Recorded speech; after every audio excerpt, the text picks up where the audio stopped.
Hi there, Bruce Simpson here. Now this is the first of a series of videos. I wanted to put all the information into one video, but I just couldn't get it under an hour, and that's far too long for any video you want to watch on YouTube. So I've decided to break up the information into smaller bite-sized chunks. And the issues I'm going to be dealing with here are the way I've been dealt with by a number of authorities. We're talking about the local district council, the South Waikato District Council, who own this airfield. They own and administer the airfield. What they say goes, simple as that.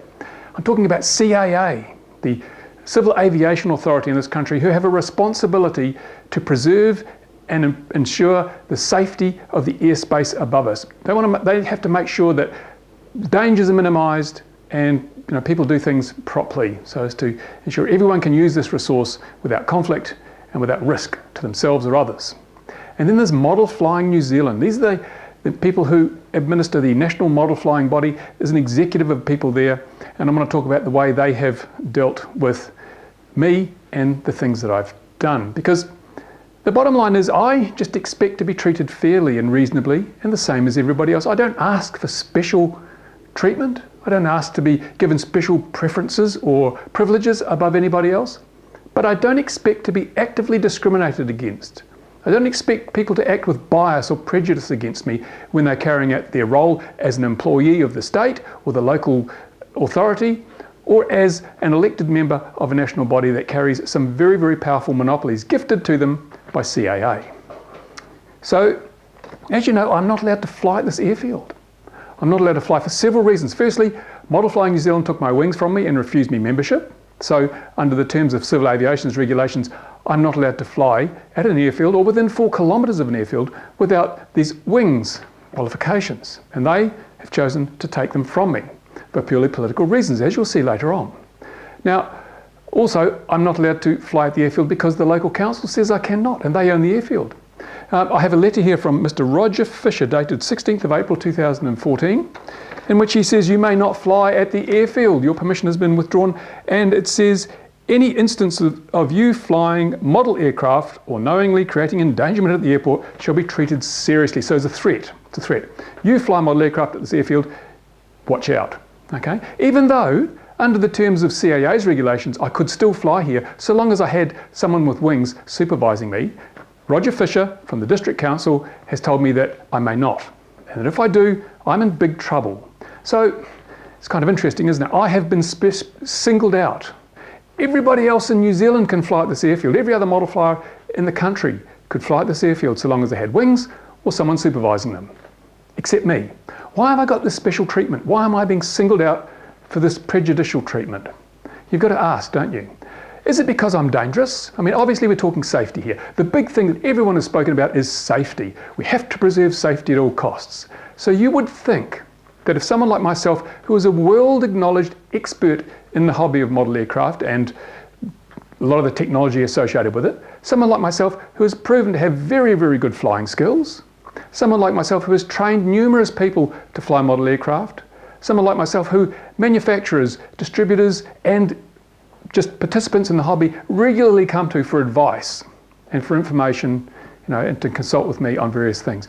You would think that someone like myself, who actively and ardently has promoted the hobby for several years now, really put their back into it, and is seen as a figurehead in the hobby, you think that I would be, sort of someone who would fly safely. And I tell you, I do fly safely. My attitude to safety is far more proactive, and I'm far healthier attitude to safety than anybody who flies at this airfield. You might also think that since I lease ground at the airfield on which my workshop is based, I would have the right, like everyone else, to use the airfield. But no, everybody else who leases a workshop or a hangar space at this airfield has built into that lease the right to use this airfield. I don't. So I'm paying for something I'm not allowed to use. The council, again, prejudicially, I'm the only person who leases space at this airfield who is not allowed to use the airfield, even though I'm paying for it through my $1,000 a year lease. How does that work? So am I really the danger that they paint me out to be? Well, in all the time I've been here, in fact, in my entire 50 plus years of model flying, I've never injured anybody. I've never damaged any third-party property other than the occasional mid-air with another model. I've never placed lives in danger. I've never placed property in danger. So how can I be This dangerous, super dangerous person that apparently cannot be allowed to fly at this airfield, where everyone else can, regardless of their skill levels, regardless of their attitude, regardless of any previous, crimes or misdemeanors. We have people flying here now who have been prosecuted by CAA. They've been taken to court and they've been found guilty of breaches of civil aviation regulations. Excuse me while I turn this off. Now these people, despite the fact they have a proven record of disregard for rules and regulations, they're allowed to fly here. They fly models. President of the local club, he was convicted by CAA for breaching their regulations, and he got a stiff fine in court. He also flew so dangerously, he flew in front of a full-size aircraft here, one of the local aircraft owners, to the point where that owner was so incensed he ran across the airfield and attempted to strangle the guy. He assaulted him because he was so incensed that his life had been placed in such danger by this guy. He's still a president of the local club, still a member of Model Flying New Zealand, still allowed to fly by CAA, Model Flying New Zealand, and the local council. I'm not. Never been prosecuted. Never damaged any property, never hurt anybody. This guy has placed people's lives in danger on several occasions to the extent that he has been prosecuted. That's okay. He can still fly here. What's going on? But let's look at full-size aviation. I'm going to do the model stuff in a future video. I'm going to look at how I've been treated compared to other model flyers here. But I'm going to look at this stage at raw absolute danger. Now, I fly model aircraft, mainly foamies and DLGs and little multirotors. They hardly pose a threat to life or limb. What about a 1-ton twin-engined commercial aircraft? You can do a lot more damage with that than you can with a little foam plane. And what I'm going to show you now is some footage that occurred late last year, and I think it was October last year. Take a look at this. Here's an interesting turn of events here at the Tokoroa Airfield. There's a gentleman standing in the middle of the runway because they have a horse event over here. Ponies and children everywhere. Now, a plane from CTC, the flight training school in Hamilton, who've been using this airfield for free for years, has been doing low passes and the kids are getting thrown off horses. All hell's breaking loose. So right now this guy's on the phone to the police.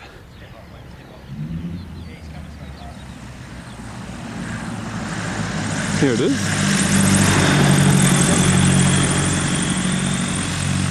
And now I think the excrement is going to hit the rotary air agitator. This gentleman is not happy. Go and did a low pass straight over those horses. Do you want me to get the video out and show you? I'm not doing a low pass. You did a low pass. In accordance with the manual, my friend. Have a look. Can you see those horse trucks and all the horses and children present? Can you see them? Yes, I can. Then you're in breach of safety regulations because you've seen something wrong and you're still doing it. I'm not. What's your name, sir?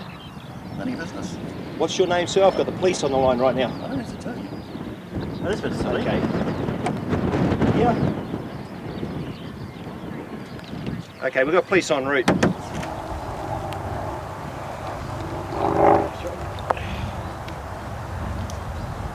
how badly digital handle water soon, won't I? Common sense dictates. We've got horse trucks, horses, everybody here that we've notified. It's pretty self-explanatory. Yeah. This idiot has been doing low passes over here 5 times before I could get here, and I waved him off and I flagged him down. I've had 5 horses break off, and there's going to be a serious accident very shortly if this guy doesn't bugger off. Who's the CTC flight training. This is the man you want to speak to here? Yeah, this gentleman right here. How's it going? How's it? Brick. Dean. I don't see that it's in danger. Really? Are you serious? Well, these people on there. I mean, like I say, I don't know anything about aviation rules. There's the runway. There's however many people and equipment over there. Pretty clear cut to me. Not to mention the fact we got horses right here now. Right here. It should be noted, which is a notice to us that there's an event on here today. Or if that's the case, if it's a danger, if it's not safe to operate off this aerodrome on Labour Day, because of the horse event that's going on here, they should close it on Labour Day, not give us permission to come and operate. Doesn't common sense apply? You get here, you see them, you can't do it. That makes sense to me. Now what you saw there, to give you some background on it, was I was working in my workshop at the Tokoroa Airfield, and suddenly it started shaking. It's never shook like this before. It was shaking so badly that things on the shelves started to rattle and move. And I thought, my goodness, what's going on?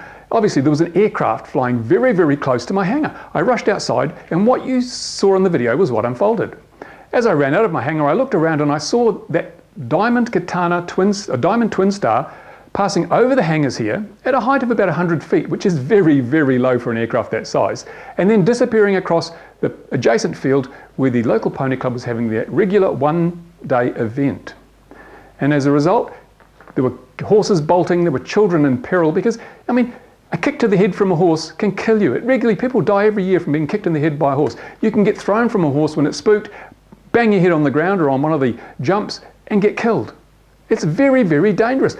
This twin star obviously placed lives in very real risk. That's why the guy who came over here was so incensed. That's why he was so angry, and that's why he called the police. And when the police came, obviously they agreed that this is really, really dangerous. So here we have a commercial operator. This is the CTC flight school.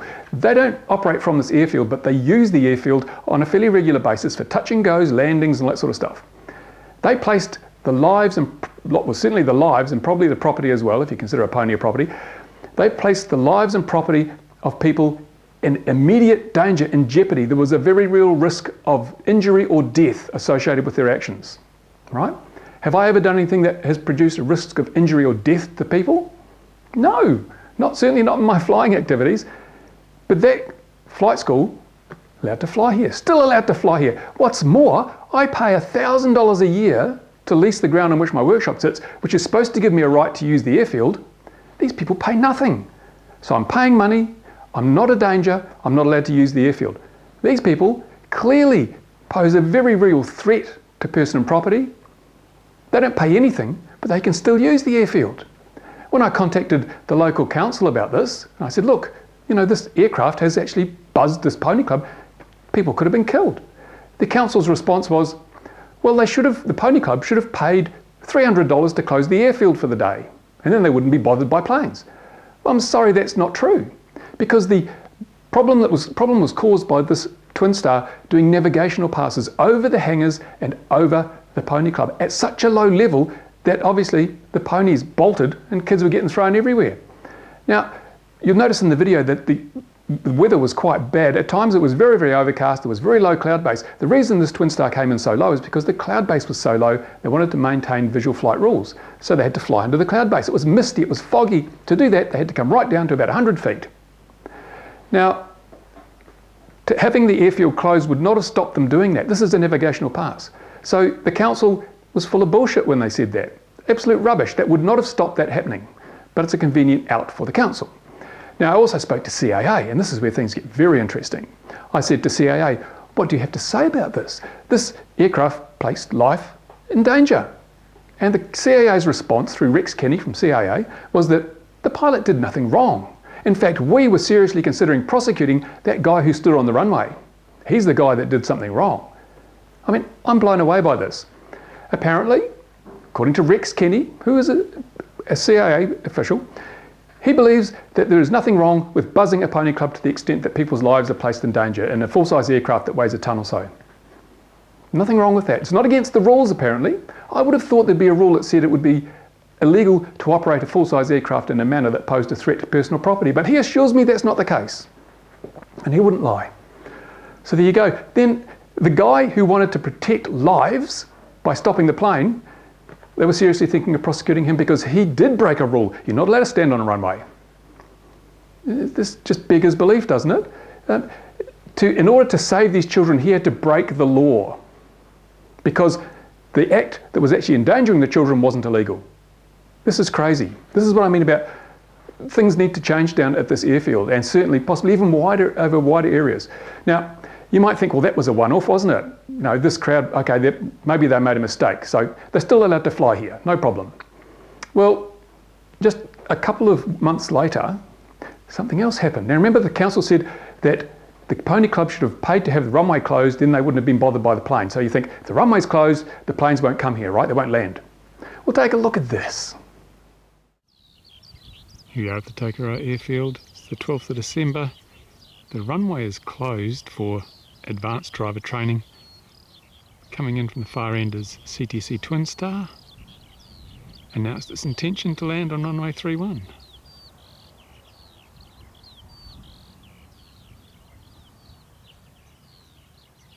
I suspect it'll just do an overshoot, but you never know.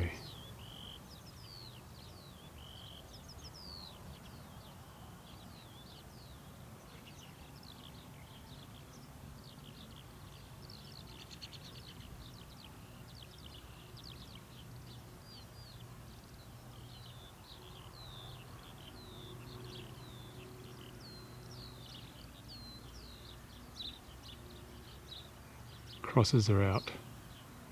There are vehicles on the airfield. He won't be landing.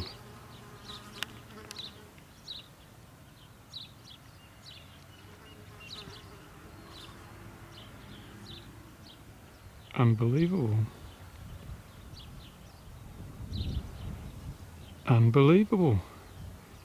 He's landing. The airfield is closed. There are vehicles on the runway. He's landed. See what I mean?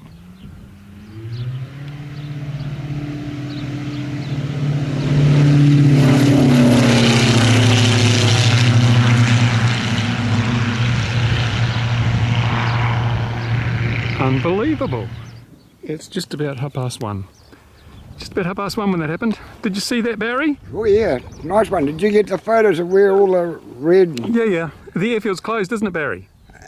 The airfield is closed? Yeah. Yeah. Unbelievable.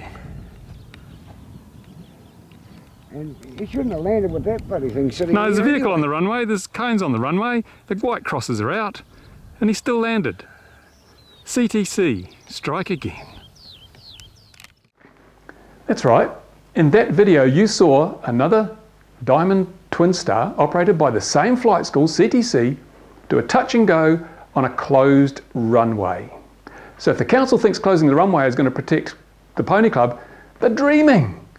And let's have a look at the risks associated with that. Now, you'll see that the airfield was closed. When the airfield is closed, a NOTAM is issued, a notice to airmen, which advises all aviators that this airfield is closed, you can't land here. It's the responsibility of aviators to check those NOTAMs before they embark on any flight to make sure their destination airfield is open and available for use and there's no unexpected dangers like grass being mowed or anything like that. Clearly this pilot didn't do that. Also, when you close a runway, you put white crosses at the end. This is the international symbol for the runway is closed. Every pilot must know this. It's a part of their training, it's a part of that they're tested on it, they have to know it. It's a part of aviation procedure protocol law that must be known by all pilots. So this pilot obviously either did not see the crosses, in which case, my gosh, what else did he not see? That's terrible, because they're huge and they're at the end of the runway and everyone can see them. Or he saw the crosses and didn't know what they meant, in which case you really have to wonder about the level of training offered by CTC. Or he saw the crosses, knew what they meant and chose to ignore them, in which case his attitude, the attitude of that flight school really needs some adjustment. People have complained about my attitude. Well, that is bad attitude. And CAA, Rex Kenny said to me, safety is all about compliance and attitude. Well, this flight school is neither compliant nor do its pilots have the right attitude. So, did a touch and go. Now you notice there were buckets and cones, another clue to the pilot that, hey, maybe I shouldn't be landing on this runway. And there was a blue van, a large blue van parked at right angles to the runway, facing out onto the tarmac. Now, bear in mind that when the driver training school that hires the runway, has it closed and puts the cones and buckets and vehicles on it, when they pay their $300 and something a day for exclusive use of the airfield and to have it closed, they do not expect aircraft to be coming in and landing because that's against the law. However, you know, obviously in this case it did, so there was very good chance that perhaps inside that blue van there may have been someone having their lunch. It was lunchtime, they may have been eating their lunch, and who knows, they might have had the stereo on, couldn't hear anything, and they decide, oh, I need to go to the toilet. Start the van up, pull out onto the tarmac, CTC Twin Star, boom! Now you can see the potential for massive loss of life, huge damage to property. You can see how potentially dangerous that manoeuvre was. So you'd think, well, this has got to be taken seriously by all the parties concerned. So I spoke to the local council. I spoke to the chief executive officer of the local council, and I said, what have you got to say about this? His response beggars belief. He said, and this is, I'm quoting pretty much word for word, it was just one of those things. The pilot didn't realise that the airfield was closed. Okay, remember, I'm not allowed to fly here. I've been banned from flying here by the council because apparently I'm too dangerous. Now, I've never done anything close to this danger. I mean, honestly, I've never placed life and limb at jeopardy and property in jeopardy in the way this Twin Star has. And the council thinks it's okay. Don't worry about it. I spoke to CTC. Not CTC, I spoke to CAA, to Rex Kinney. And he said, well, they'd be looking at it, you know. Not, oh my God, this is terrible, something must be done, but, oh, we'll look at it. And as far as I know, I may be wrong, as far as I know, no prosecutions were brought. Now, this is the second strike, twice in 2 months. What's going on? This flight school, of course, they're still allowed to use the airfield for free. I'm paying $1,000 a year, and unlike everyone else who pays that money, I'm not allowed to use it. Okay? So then you'd think, well, gosh, you know, too bad, 2 bits of bad luck, could never happen again, could it? Well, it did. Just last week, I was at the airfield, I was working away, and there were some people here, and we heard a plane. And there were driver training going on. There were buckets and cones and all the usual stuff. Airfield was closed, it was NOTAM, there were white crosses out.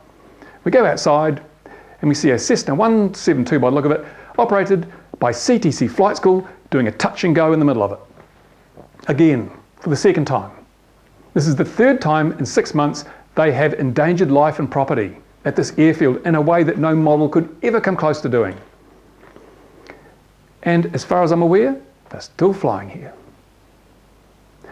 I have never endangered any lives, I've never damaged any property or put it at risk, other than my own. I'm not allowed to fly here. We're talking about twin-engined commercial craft or training craft 172, real full-size aircraft that can kill the people in them, that can kill any people they hit. And on 3 occasions in 6 months, they have placed life in imminent danger. But that's all right, that's no worries. It's not me with my foamies. So what the hell's going on here? We have to call into question 2 organisations. Roger Fisher from the local district council. Why is he so prejudicially dealing with me, banning me from flying when I've done nothing? I've done nothing like this. Yet this flight school from Hamilton, who pay nothing to use the runway, nothing to use the airfield, don't employ anybody in the district. In fact, the local ratepayers are subsidising this aviation school in Hamilton to the tune of tens of thousands of dollars a year. Yet the local council through Roger Fisher is threatening to kick me off the airfield. As I'm a business that operates at the airfield, they want to kick me off. So local businesses, you pay your property taxes and you know, your money goes into the community, you count for nothing. But another business from out of the district that simply uses and abuses your resource and puts people's lives in danger, that's okay. What's going on? One would be tempted to ask who's sleeping with who? And CAA. Now CAA come down on me like a ton of bricks. Every time, I can't blink without CAA scrutiny. What have I ever done? Have I ever been prosecuted by CAA? No. Have I ever been charged with anything? No. Do I break CAA regulations on a regular and ongoing basis, like I'll show you in the next video how model flyers do it? No. But nothing I can do goes without scrutiny. I'll give you an example. Remember, I flew my AXN in Cyclone Lucy a few months back. This was a tropical cyclone. The weather was so bad that flights, including commercial flights, were grounded all over the country on that day.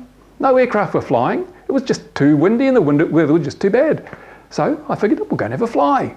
So you saw the video, out we go right out from the buildings, there's no vehicles here, there's no one else here except me and Barry and a guy that was observing for me. And I have a fly. And I put the video up on YouTube. And believe it or not, I get a please explain from CAA. Mr. Rex Kinney said, please explain. You do not have wings and you were seen in this video flying at the Tokoroa Airfield. Well, I pointed out to Rex, I replied nice and kindly to him, pointing out that this is fully legal under the CAA regulations because I had someone with wings supervising me, I had an observer, I had a radio, and it was flying in an area that's prescribed for model flying. So what's your problem, Rex? And Rex said to me, but Barry was standing too far away from you. Honestly, that's what he said. That's the nitpicking, the level of nitpicking we're dealing with here. He was standing too far, so I got a ticking off because Barry was standing too far away from me. Even though there were no aircraft anywhere in the country flying that day, we had a radio, not one single call on that radio all day. And I'm a far more competent pilot than Barry, and there was no risk to anybody or any property in that flight, but I still got told off. Yet, this commercial flight school can buzz a pony club to a degree that the operators of the event were absolutely outraged and fearful that someone would be killed. We've got the same commercial flight school can do a touch and go on a closed runway in a manner that places person and property in very real risk. And twice. Yet, nothing seems to happen. I fly in a storm, Barry's not sitting in my ass pocket, and I get told off. These are the questions people have to start asking questions. What's going on? Am I being treated fairly and reasonably? I don't think so. It's very clear that the council in the form of Mr. Roger Fisher wants to make my life a misery, and he does lots of special things just to piss me off and just to restrict what I can do, while everybody else, this flight school, they can get away with murder, almost literally murder. And this doesn't matter. So it's not about safety. It's certainly not about safety. If Mr. Fisher can show me anything I've done that has placed life or property in the same degree of risk that CTC has done on 3 occasions, then I'll eat my hat. But he can't, because I never have. I flew a balsa wood model into a tower, but that was a carefully choreographed stunt, and all the people who were there accepted the level of risk, despite it being very, very small. And we're talking about balsa wood against steel. The risk of damage to property was nil, right? The risks in the case of CTC, enormous. And remember, this is a flight school that is training airline pilots. Airline pilots for the likes of EasyJet and Jetstar. These are the people who are going to be sitting up front and doing the driving when you go on holiday. 737, probably got a pilot trained by this flight school. What calibre of training are they getting when they do this sort of thing? What does it say about the flight school? My God, I certainly hope prospective customers of the flight school will watch this video and ask, what should we send our pilots there? If this is the way that the contempt they hold for the rules and regulations and for safety? But why is it endorsed by the council? Why is it endorsed by CAA when I am singled out for, effectively punishment? Because all I ever did was basically model flying New Zealand. I called them a bunch of grumpy old men, and I said, some of your rules are crap. And that was the start of it all. No, I did nothing wrong. I just spoke out. I used my right to free speech, and this is what I get in response. So there we go. That's the first of these videos. Next one, or one of the next ones, I'll show you plenty of evidence, because I did this. You notice I've presented video evidence. I don't just say this happened, I show you it happened. And this is actually another worrying thing. Mr. Roger Fisher, I presented video evidence to him on numerous occasions. And when I've questioned him and said, why is it that these other parties are allowed to get away with murder, break the rules, break the regulations, break the law with impunity, you don't do anything, why do you allow them to do that? And he says, well, it's just your opinion. And I said, but here's the evidence that shows these people are breaking the laws and the rules. He goes, no, that's just your opinion. How do you deal with someone like that? Clearly, there's no objectivity from this person, none at all. He has an agenda, he has a desire to deal to me, and he's using his power to do it. And that's unreasonable, it's unfair, and my God, it's compromised my ability to earn an income. It's got to be illegal to do that, surely. So there you go. Upcoming videos, we'll look at some of the model flying that's been going on here, and the number of rules that are broken, the number of regulations broken, and the way that the local district council doesn't give a damn because it's not me, CAA don't give a damn because it's not me, and Model Flying New Zealand don't give a damn because it's not me. The level of offending is enormous. It's habitual, it's ongoing. You will be astounded when you see just how much law breaking goes on here. And all these people apparently are safe to fly. They're okay, they don't pose a risk or a danger. Myself, in the last 2 years, what rules have I broken? But I'm far too dangerous. I have to be singled out for special treatment. Stay tuned for the next video. You will love it. In the meantime, if you've got comments or questions, or if you're simply appalled by the actions of this flight school, and even more appalled by the inactions of the district council, the airfield owners, CAA, who are supposed to be policing this stuff, then put a comment on the bottom and voice that outrage. So thank you for watching. I've got to get back and do some more work. Bye for now.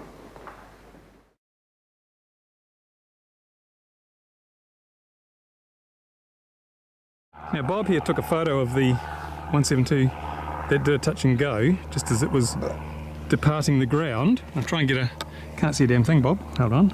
Here we go. Here we go, that's the plane itself just after it did its little touch and go. ZKXYZ, owned and operated by CTC Flight School, who have previously done touch and goes at this airfield while the runway has been closed. And going to do it. brings into question the whole issue of safety at this airfield. The CAA have told me that safety is about compliance. Well, CTC are clearly not compliant, yet they are deemed to be safe. Questions need to be asked of the District Council, the operators of the airfield, and CAA, who seem to have a very blinkered approach to what's safe and what's not, because I can't fly here, I'm not safe, yet these people, apparently it's okay for them to break aviation regulations with impunity.